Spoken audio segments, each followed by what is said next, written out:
11 The miracle. Charlie entered the shop and laid the damp 50 pence on the counter. "One Wonka's Whipple Scrumptious Fudge Mallow Delight," he said, remembering how much he had loved the one he had on his birthday. The man behind the counter looked fat and well-fed. He had big lips and fat cheeks and a very fat neck. The fat around his neck bulged out all around the top of his collar like a rubber ring. He turned and reached behind him for the chocolate bar, then he turned back again and handed it to Charlie. Charlie grabbed it and quickly tore off the wrapper and took an enormous bite. Then he took another, and another, and oh, the joy of being able to cram large pieces of something sweet and solid into one's mouth. The sheer blissful joy of being able to fill one's mouth with rich solid food. "You look like you wanted that one, Sonny," the shopkeeper said pleasantly. Charlie nodded, his mouth bulging with chocolate. The shopkeeper put Charlie's change on the counter. "Take it easy," he said. "It'll give you a tummy ache if you swallow it like that without chewing." Charlie went on wolfing the chocolate. He couldn't stop. And in less than half a minute, the whole thing had disappeared down his throat. He was quite out of breath, but he felt marvelously, extraordinarily happy. He reached out a hand to take the change. Then he paused. His eyes were just above the level of the counter. They were staring at the silver coins lying there. The coins were all 5-penny pieces. There were 9 of them altogether. Surely it wouldn't matter if he spent just one more. "I think," he said quietly, "I think I'll have just one more of those chocolate bars. The same kind as before, please." "Why not?" the fat shopkeeper said, reaching behind him again and taking another Whipple Scrumptious Fudge Mallow Delight from the elf. He laid it on the counter. Charlie picked it up and tore off the wrapper, and suddenly, from underneath the wrapper, there came a brilliant flash of gold. Charlie's heart stood still. "It's a golden ticket," screamed the shopkeeper, leaping about a foot in the air. "You've got a golden ticket. You've found the last golden ticket. Hey, would you believe it? Come and look at this, everybody. The kid's found Wonka's last golden ticket. There it is.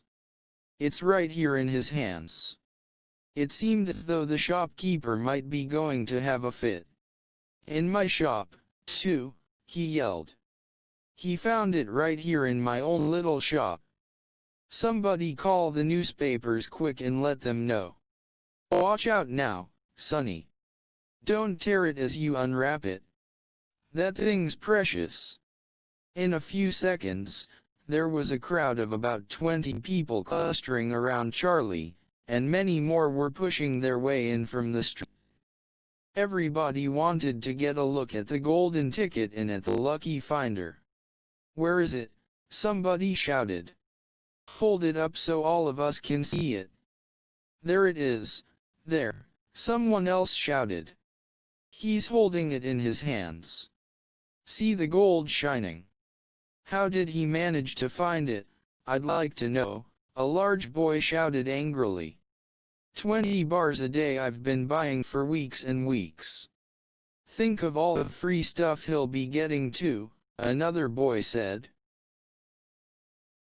enviously. "A lifetime supply. He'll need it, the skinny little shrimp," a girl said, laughing. Charlie hadn't moved.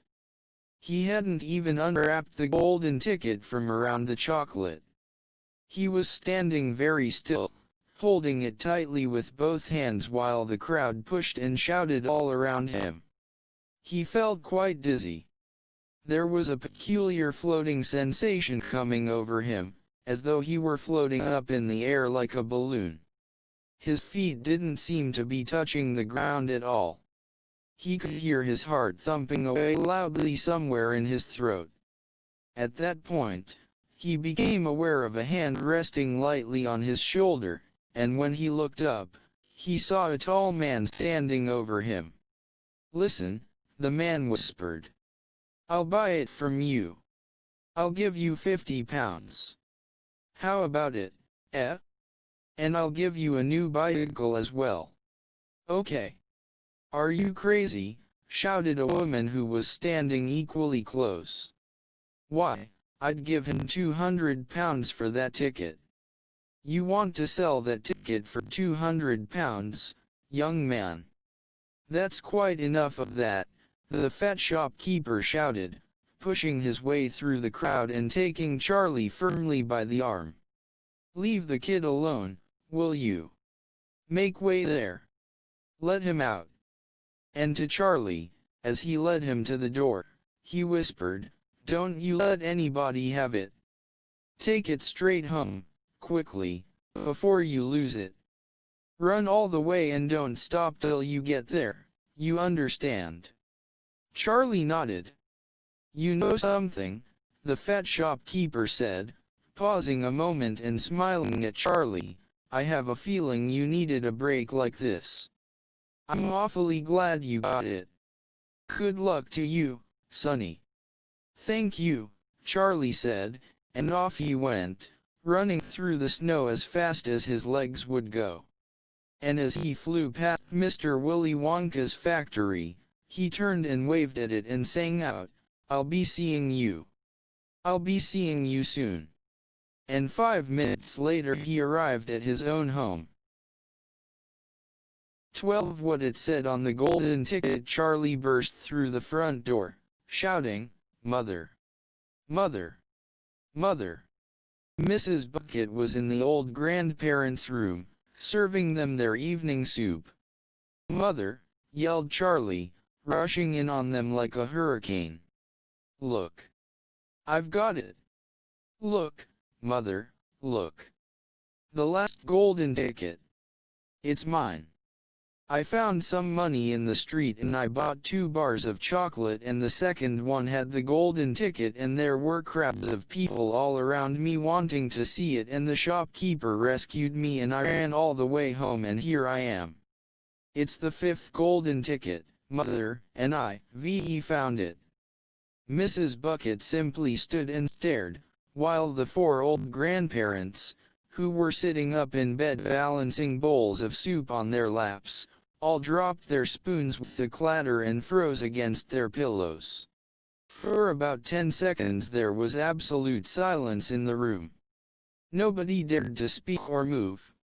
It was a magic moment. Then, very softly, Grandpa Joe said, "You're pulling our legs, Charlie, aren't you? You're having a little joke." "I am not," cried Charlie, rushing up to the bed and holding out the large and beautiful golden ticket for him to see.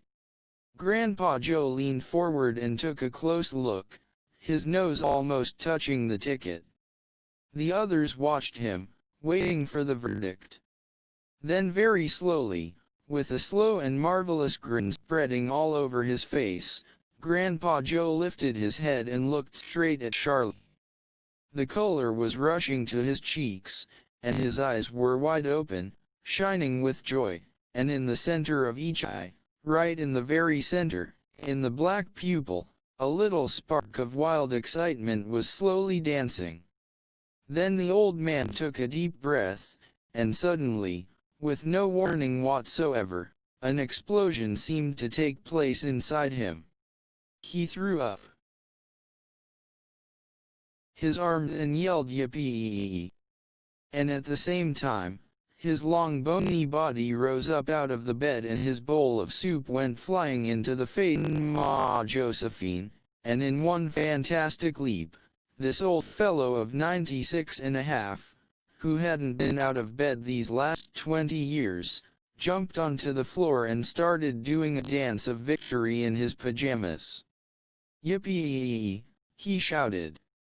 3 cheers for Charlie. Hip, hip, hooray.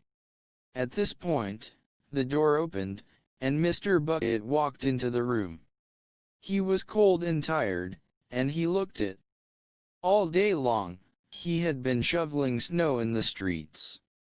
"Cripes," he cried. "What's going on in here?" It didn't take them long to tell him what had happened. "I don't believe it," he said. "It's not possible." "Show him the ticket, Charlie," shouted Grandpa Joe, who was still dancing around the floor like a dervish in his striped pajamas. "Show your father the fifth and last golden ticket in the world." "Let me see it, Charlie," Mr. Bucket said, collapsing into a chair and holding out his hand. Charlie came forward with the precious document. It was a very beautiful thing, this golden ticket, having been made, so it seemed, from a sheet of pure gold hammered out almost to the thinness of paper. On one side of it, printed by some clever method in jet black letters, was the invitation itself, from Mr. Wonka. "Read it aloud," said Grandpa Joe, climbing back into bed again at last. "Let's all hear exactly what it says." Mr. Bucket held the lovely golden ticket up close to his eyes. His hands were trembling slightly, and he seemed to be overcome by the whole business. He took several deep breaths. Then he cleared his throat, and said, "All right, I'll read it. Here we go.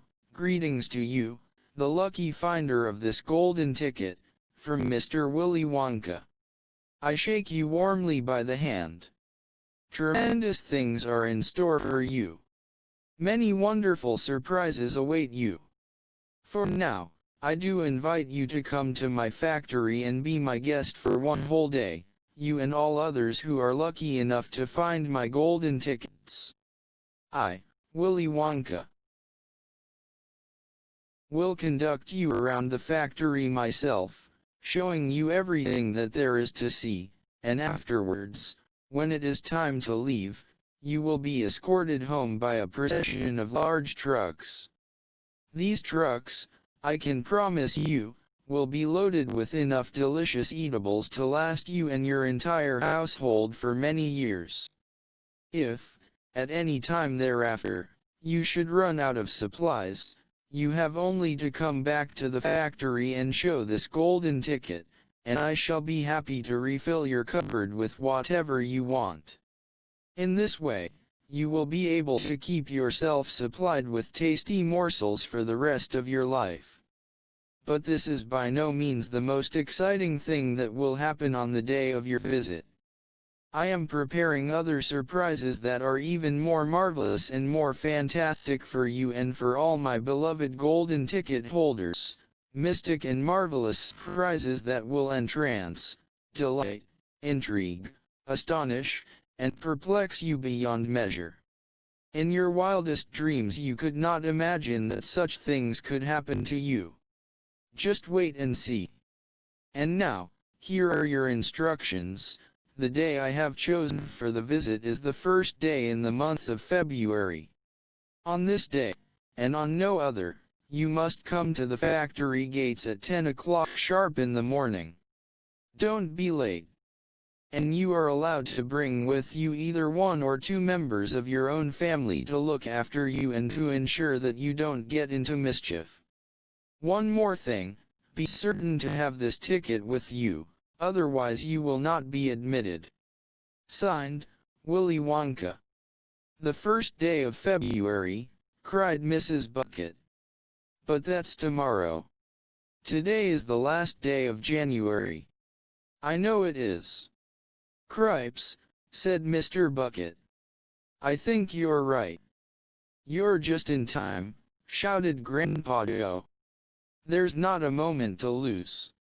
You must start making preparations at once. Wash your face, comb your hair, scrub your hands, brush your teeth, blow your nose, cut your nails, polish your shoes, iron your shirt, and for heaven's sake, get all that mud off your pants. You must get ready, my boy. You must get ready for the biggest day of your life. Now don't overexcite yourself, Grandpa, Mrs. Bucket said. And don't fluster poor Charlie. We must all try to keep very calm. Now the first thing to decide is this: who is going to go with Charlie to the factory? I will, shouted Grandpa Joe, leaping out of bed once again. I'll take him. I'll look after him. You leave it to me. Mrs. Bucket smiled at the old man, then she turned to her husband and said, How about you, dear? Don't you think you ought to go? Well, Mr. Bucket said, pausing to think about it, no. I'm not so sure that I should. But you must. There's no must about it, my dear, Mr. Bucket said gently. Mind you, I'd love to go. It'll be tremendously exciting. But on the other hand, I believe that the person who really deserves to go most of all is Grandpa Joe himself. He seems to know more about it than we do. Provided, of course, that he feels well enough. Yippee! Shouted Grandpa Joe, seizing Charlie by the hands and dancing round the room. He certainly seems well enough, Mrs. Bucket said, laughing. Yes, perhaps you're right after all. Perhaps Grandpa Joe should be the one to go with him. I certainly can't go myself and leave the other 3 old people all alone in bed for a whole day. Hallelujah, yelled Grandpa Joe. Praise the Lord. At that point, there came a loud knock on the front door.